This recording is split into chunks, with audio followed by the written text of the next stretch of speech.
Stability. What does it mean and how do you achieve it? That's what I'm going to be covering today.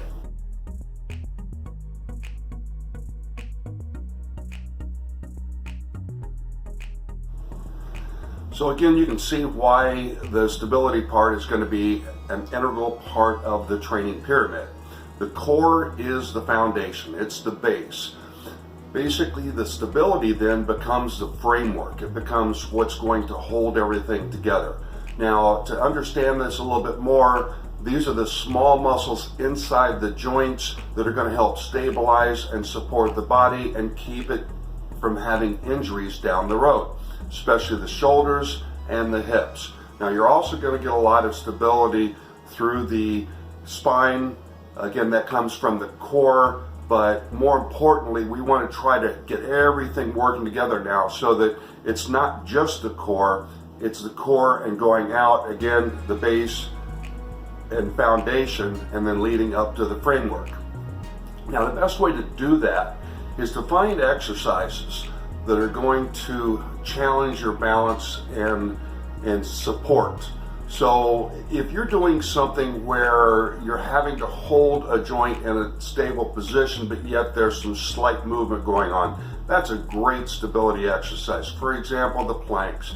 Planks are very, very good from a stability exercise, especially then when you start doing them on the Bosu ball, medicine ball, exercise ball, that type of thing.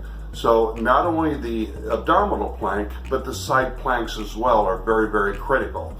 Last Friday, I put out a video on the abdominal airplane, so you could see with it how the movement of the abdominal airplane, and as you're rotating from that bottom up to the top position, it puts a lot more stress and workload on the shoulder, again, creating that stability that we're looking for inside the joint.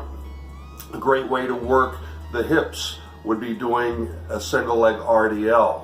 So again, you can go to my exercise library, you can look that up if you're not familiar with it, and you'll understand how we're putting all that weight and stability on one hip joint and really trying to focus on that and make that work.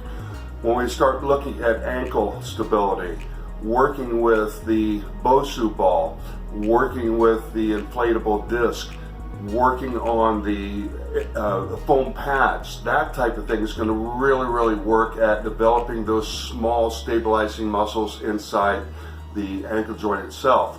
When you're talking about the wrist and the elbows, working with free weights, again, very important. We can also do things to offset the body, so working one side only versus working the other side, it'll really make a difference. Holding the arm in a stable position. So for instance, we do an alternating arm dumbbell press.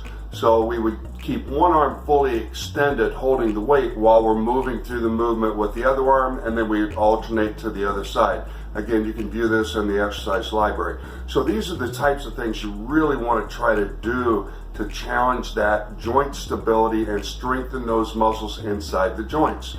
Now, why this is so important, if you don't do this and you start putting that heavy load on the joints, number one, you can't control the weight as well as you would like. You can't control your body position as well as you would like. You'll end up flaring the elbows out, having the knees cave in, having the knees bow out, this type of thing. And then that's going to lead to injuries down the road.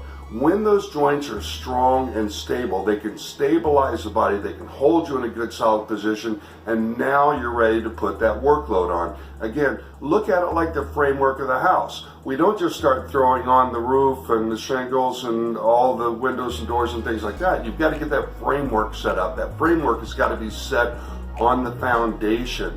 So it's very important, again, to train in this manner. Focus on that core first. Now we're going to really work at the stability of the joints and stability of the overall body.